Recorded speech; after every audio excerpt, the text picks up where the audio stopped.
Assalamu alaikum, Kayura.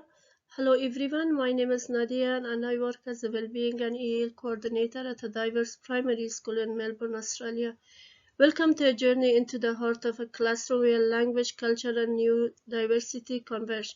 Today we will explore how we can see learners more clearly beyond labels and barriers.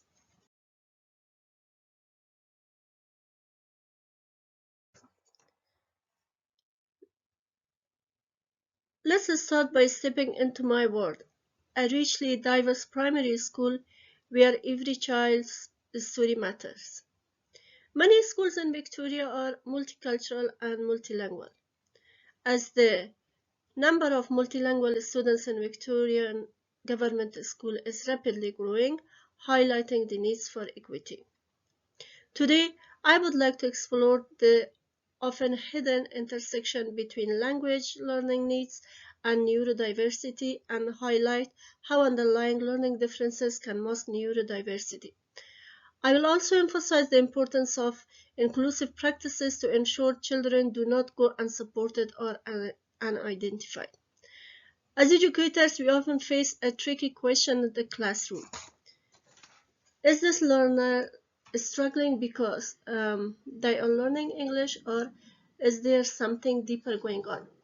I have noticed learners who seem distracted, have difficulty following instructions, or appear quiet or withdrawing. At first, it seems like they were just adjusting to English as a second language, but later many were identified as neurodivergent. Unfortunately, delay in identifying neurodivergence are common among EL learners. When language learning is the most visible need, it often overshadows less visible neurodevelopmental differences. We all know early intervention matters. Late identification can lead to academic failure, social exclusion, and emotional difficulties. Accurate and timely support can prevent these issues. This challenge is not only about assessment, but also about equity. Every child deserves to be seen, understood, and supported, regardless of their first language or their neurodevelopmental condition. For this reason, this topic is critically important in many primary education settings.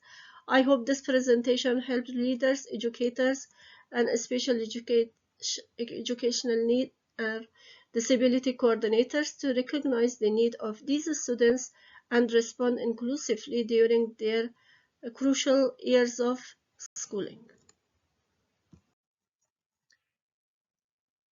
With that in mind, let's zoom in on the puzzle we are solving today, the key terms and the gaps in our systems.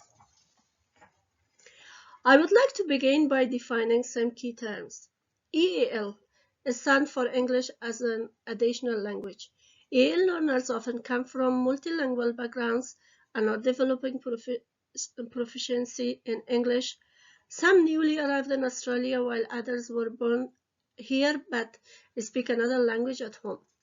Their exposure to English varies widely. Neurodiversity refers to differences in brain function that affect how individuals communicate, learn, and process the world. Examples include autism, dyslexia, and other cognitive differences. There are natural variations in human diversity, no deficits. This presentation focuses on learners who are both EL and neurodivergent or at a risk of being so. These dual identified students often fall through the cracks of both systems. While EL support focuses on language, special education needs supports may overlook underlying language barriers or neurodivergent traits. Historically, Victorian primary schools operated under standardized and rigid models that often overlooked the needs of neurodivergent learners. Many students, especially EL learners, felt pressure to mask their natural behaviors due to the scarce resources and limited awareness of neurodiversity. However, awareness about neurodiversity has grown in the recent years. Victoria now incorporates inclusive policies that promote mental well-being, a sense of belonging, and positive neurodivergent identity supported inclusion schools provide flexible and accessible environments to meet diverse learners' needs. One significant initiative is the Disability Inclusion Initiatives, where the Victorian government invests around 1.6 million in a tiered funding model. This model allocates resources to schools based on the individual needs of their students.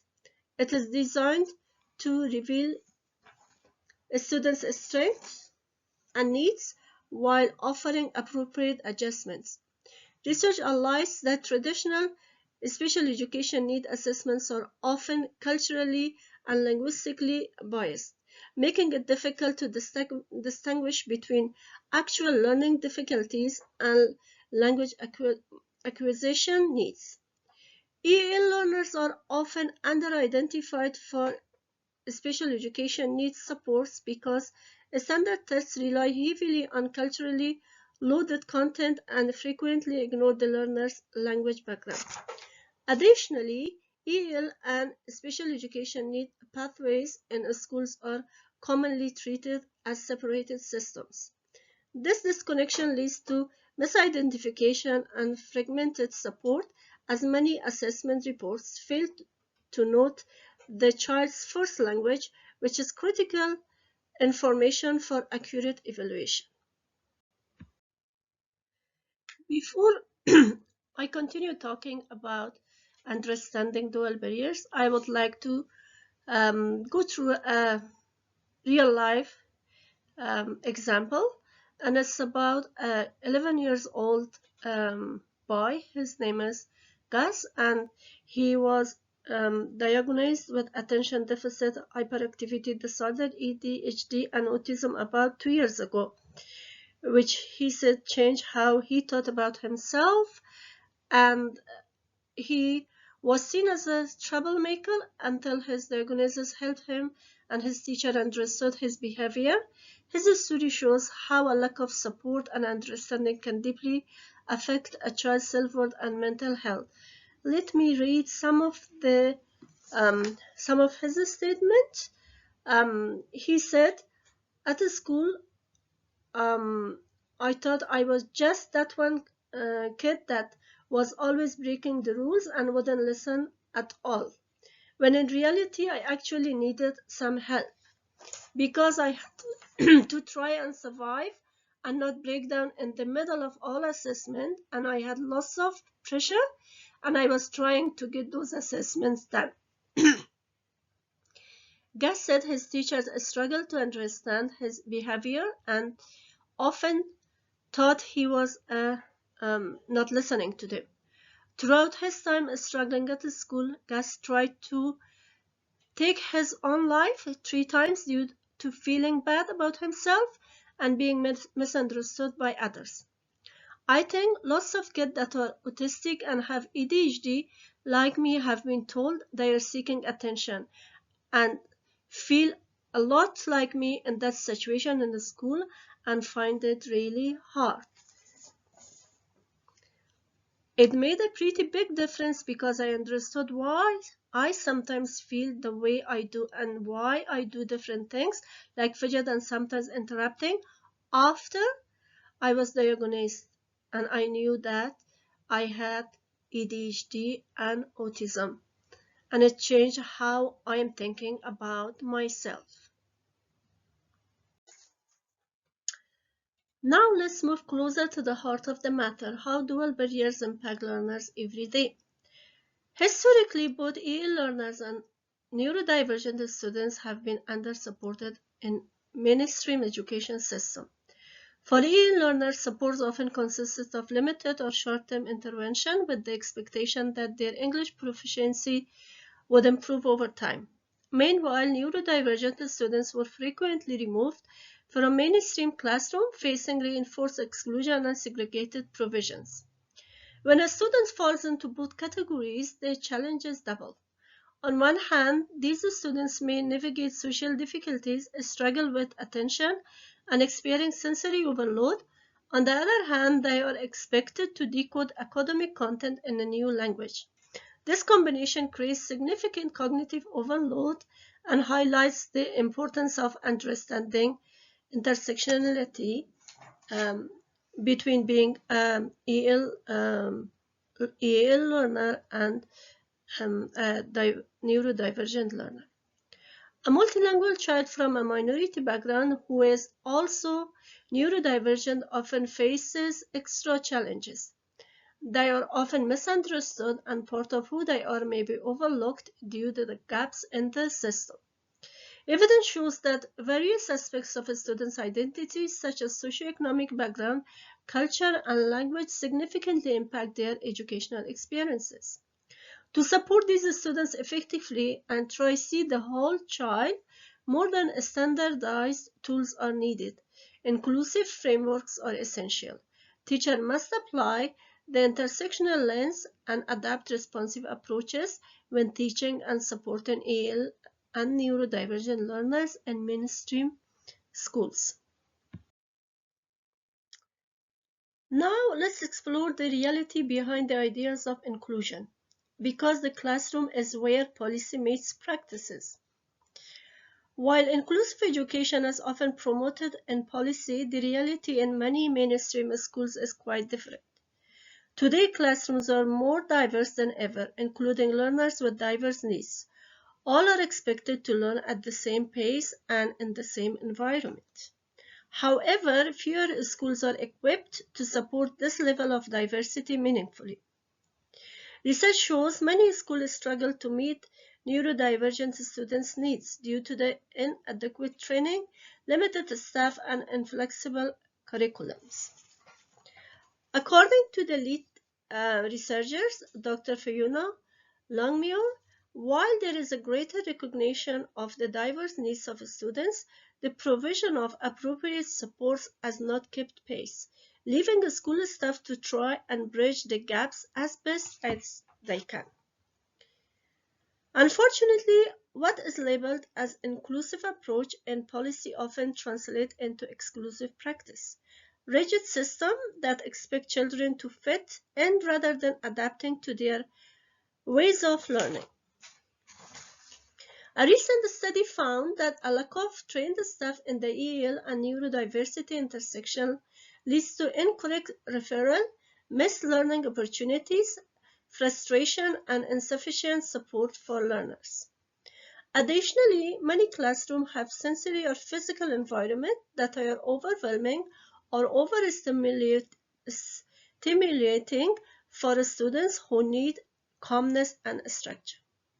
Teachers are not to blame. This highlights a system-wide gap between aspiration and implementation. Inclusion without proper training, resources allocation, and funding remains only theoretical, not practical. While Australian teacher education programs include those in Victoria aims to prepare future teachers for inclusive classrooms, many pre-service teachers express concern about applying this knowledge in practice. There is a significant disconnection between classroom realities and theoretical training, contributing to the inclusive gap. If we want to provide adequate support for these learners so they can engage, communicate, and thrive, we must acknowledge systemic barriers and communication breakdowns. Closing these gaps requires collaboration between mainstream and special schools. Teachers need confidence and effectiveness through practical and experience-based training to make inclusion a reality. Barriers don't just exist in classrooms. They extend to families, diagnosis, and referral. Let's unpack that. Even today, stigma surrounds the identification of special educational needs. Staff may unconsciously have lower expectations for these children, and their peers may see them as disruptive or different. Moreover, some families avoid seeking support because they fear how their child will be perceived. This is especially true for EAL families who are new to the country's education system. where neurodevelopmental diagnosis can still carry cultural stigma. Once a need for more support is identified in mainstream schools, a child is often placed on a referral pathway to a specialized setting. Due to high demand, children can remain on waiting lists for months or even years. During this waiting period, mainstream setting often cannot adequately meet their needs, leading to further decline, stress, and exhaustion. Parents frequently feel unsupported, helpless, or sometimes blamed for their children's struggles, which can strain relationship between families and schools. This situation highlights a wider systematic issues. Inclusion cannot be reduced to simply deciding placement in a specialist setting. Research suggests that how educators understand and communicate the cause of disability influences their willingness, empathy, and expectation to meaningfully include these students in their classrooms. Investment is needed in both mainstream and specialist setting to close these existing gaps.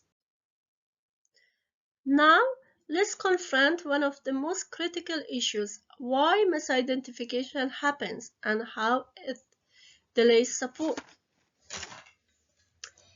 Difficulties with language development are complex, and bilingualism itself is not a difficulty. However, special education needs traits are often mistaken for EAL challenges, and vice versa. It is crucial to understand the complex interplay between learning disabilities and language acquisition challenges. Neurodiversity and language difficulties are often confused in practice due to cultural biases, linguistic diversity, and limitation of assessment tools.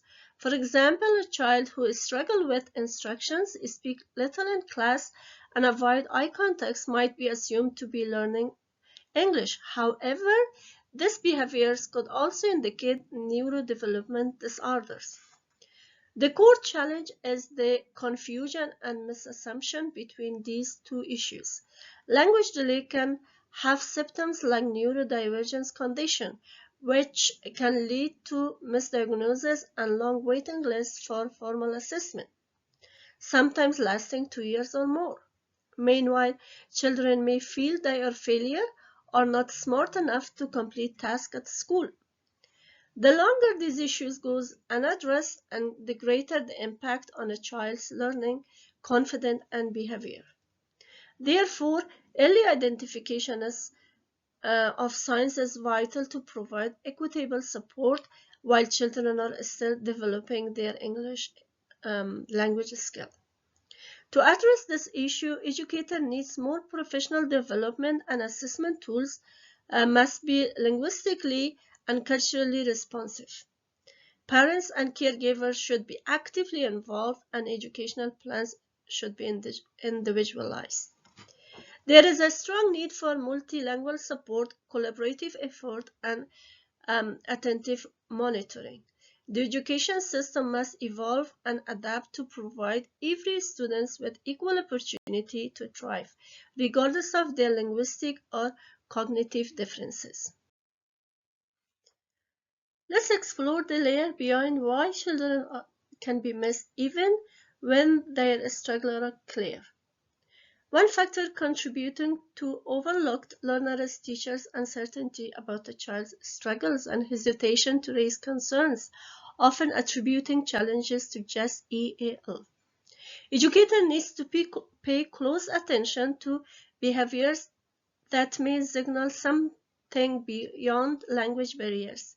It is important not to confuse neurodevelopmental concerns with language delay alone. The common wait-and-see approach unfortunately leads to delayed early intervention, which is crucial. Additionally, there is a shortage of assessment tools that are culturally valid or suitable for bilingual learners. Many assessments are designed only for monolingual English speakers and do not account for the students from diverse culture, for their cultural diversity, for their communication style, or their learning behaviors. Assessment should focus on a child's full language profile to be accurate and fair. Systematic barriers also play a key role in referral process and follow-ups. Parents may face language barriers themselves and experiencing stigma or difficulties communicating regularly with schools. Many families are also unfamiliar with how the special education needs system works, which further complicate timely support. Finally, referral systems are often under-resourced. Children can be left in limbo on long waiting lists for specialized support, especially when their needs are unclear or uncertain. The first step toward an inclusive are preventative approaches, understanding these underlying factors and challenges contributing to the delays in recognition and support. Before we move into strategy, let's pause and consider a subtle barrier called imitation. Children often learn unconsciously by observing and copying others' behaviors in social settings like inclusive classroom in their schools.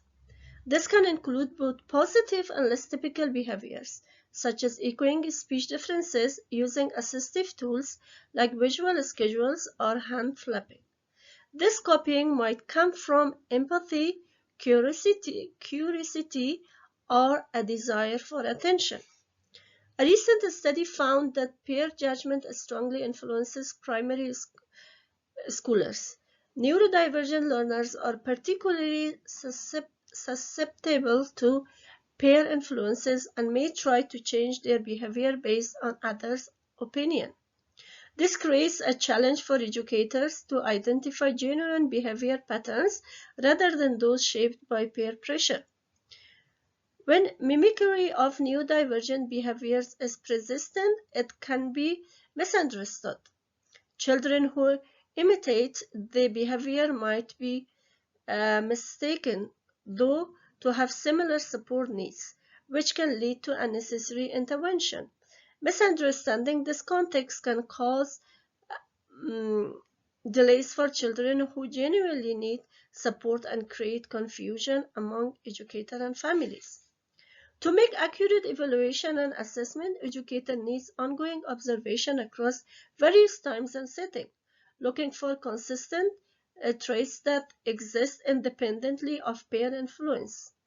Tools like teacher journals, behavior tracking, and structured observation frameworks are helpful to identify true developmental pattern versus imitation among their learners. Now let's turn toward action. How can a school step up to better support these learners?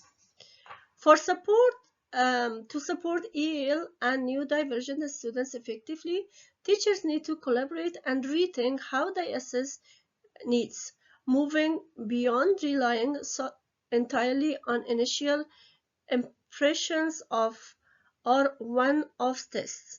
Communication closely with families as parents offer valuable insight into how their child communicates and behaves at home in their first language. This communication needs to be accessible using interpreters or translated resources when necessary. It's also important to consider how cultural norms influence perceptions of behavior and learning.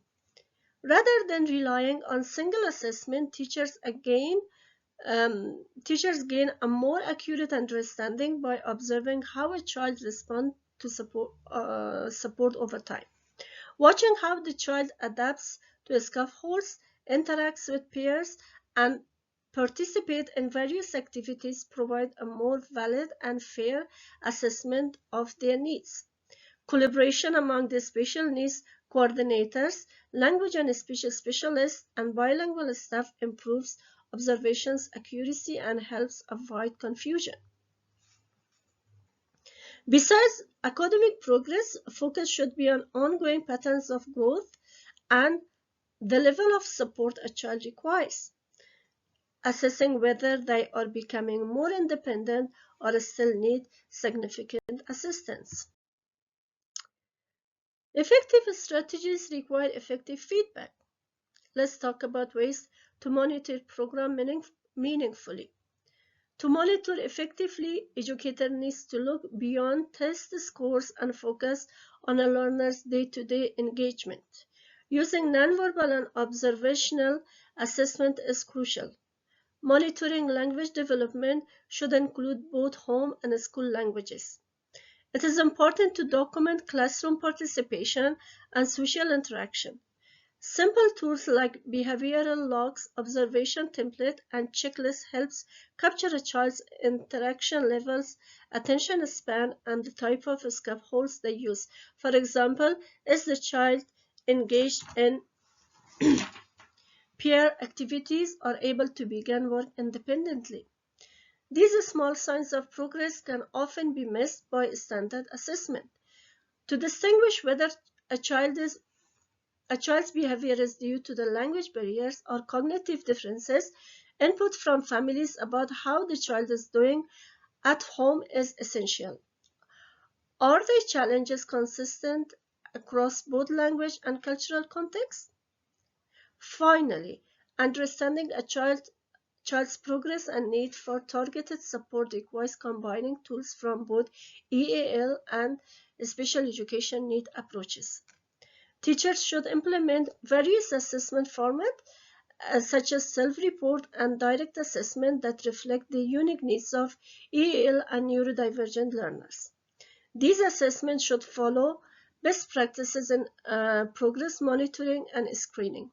Additionally, research highlights that building collaborative district policies and fostering a school culture supportive of data use are very important for success. Such a culture responds effectively to a student's academic, emotional, and social learning needs. Let's bring this all together with a real life story, because it's people who remind us why this work matters. Ayan, a year 2 student who recently arrived from Somalia, was withdrawn, avoided eye contact, and spoke extraordinarily little in the classroom. The initial assumption was that he was shy and still adjusting to a new language. Instead of waiting, his teacher introduced a buddy system and used visual supports. The bilingual teaching assistant engaged with Ayan's family together inside and discovered that this behavior had been present even before he started school. Following this, the special need coordinator arranged further observations and adapted the classroom environment, while a formal assessments are underway. Fortunately, Ayan did not face long delays in diagnosis or support. This early intervention allowed him to use visual prompts more effectively and engage more with his peers. The case highlights how a team-based approach combined with awareness of cultural norms can reveal neurodiversity that might otherwise remain hidden. Early identification and support truly made a meaningful difference in Ayan's life. Seeing what's possible when we get it right. Here are the benefits. The benefits of early identification and support for dual identified learners are clear. Early support helps prevent loss of interest and unnecessary stress. When learners feel misunderstood or unsupported, they are more likely to experience frustration or accept failure. However, when their needs are acknowledged and addressed from the start, their confidence and academic outcome improves significantly. Inclusive practices also reduce mislabeling. By involving families in review process, observing students over time, and using approaches tailored to each child's unique needs, educators gain a clearer and more accurate understanding of their learners. This helps prevent both under-identification and over-identification of learners. Importantly, these strategies benefit not only EL or neurodivergent students, but it will benefit all the learners. Differentiated tasks, visual timetables, and organized routines supports every learner, helping them feel comfortable and confident in the classroom. Most importantly, inclusion fosters a sense of belonging and equity. When a child's linguistic or neurocognitive identity is respected and reflected in the classroom environment, it creates a safer space for learning and connection.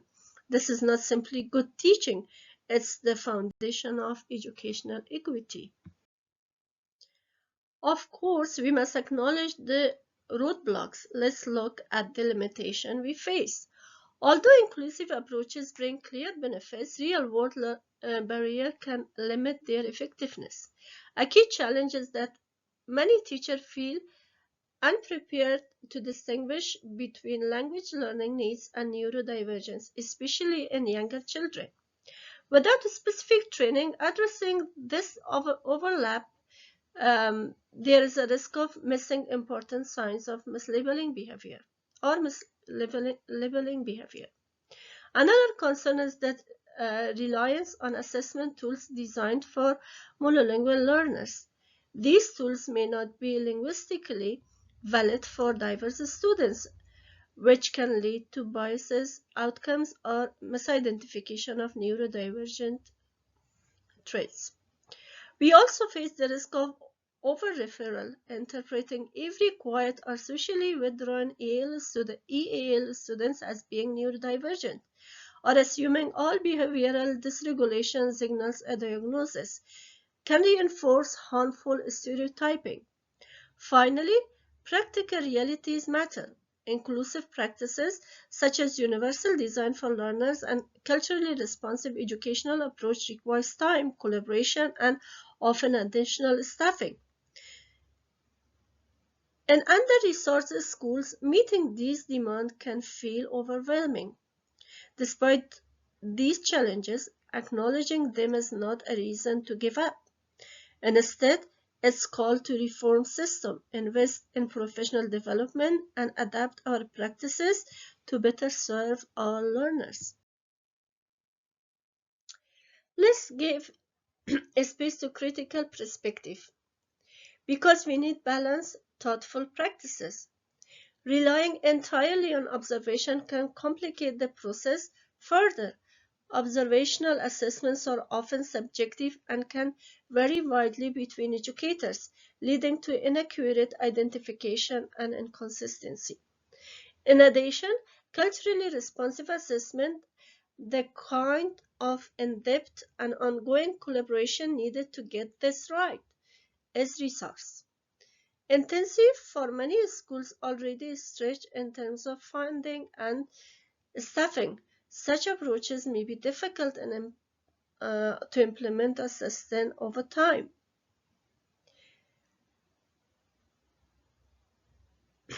There are also concerns around the potential stigma attached to early labeling. When diagnoses are made too quickly or based on incomplete or biased assessment, children may be mislabeled. They can further their they can affect their learning experiences, self-esteem, and how others perceive them. Altogether, these challenges suggest that need for evidence-based and balanced practices. Approaches must carefully weigh the benefit of early identification against the risk of over-labeling, diagnosis, or system overload. Let's close with purpose. What can we do now and tomorrow to make inclusive education real? To conclude, the intersection between EL and neurodivergent needs is complex and requires more inclusive and informed approaches. This complexity is visible and challenging. Research consistently advocates for an integrated approaches where educators combine universal design for learning with culturally responsive educational approach to identify underlying learning needs while a child's English is still developing. We need early inclusion and collaborative approaches to identify and support these learners. We need assessment and practices that are fair and culturally informed. Education systems must evolve to be more equitable so that all students, no matter their language, or neurotype feel like they belong and can thrive. These approaches do more than just support, they transform outcomes. Early targeted support leads to better emotional well-being, academic progress, and reduces school-based anxiety and the interna- intern- internalization of failure. Moreover, studies emphasizes the importance of cultural context and collaboration with families. Valuing the home language significantly improve the accuracy of identification and the success of interventions, especially for EAL learners. A reflective and consistent approach that center family voices, ongoing observation, and flexible practices are crucial for equity, rather than relying only on standardized test results. On a personal note, my work has shifted how I see my role. It has reminded me to always consider the full picture.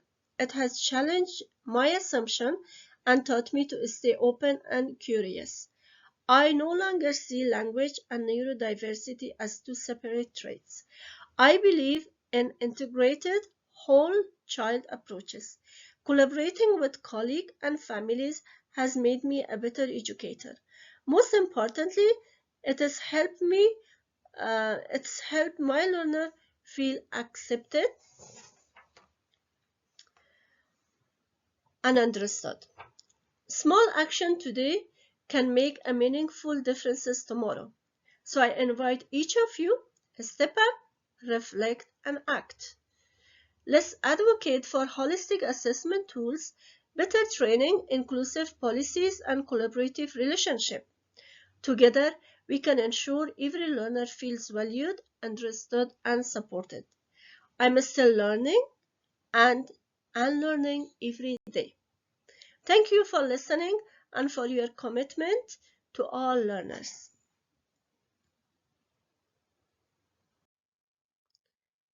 Thank you, and I'm looking forward for your feedback.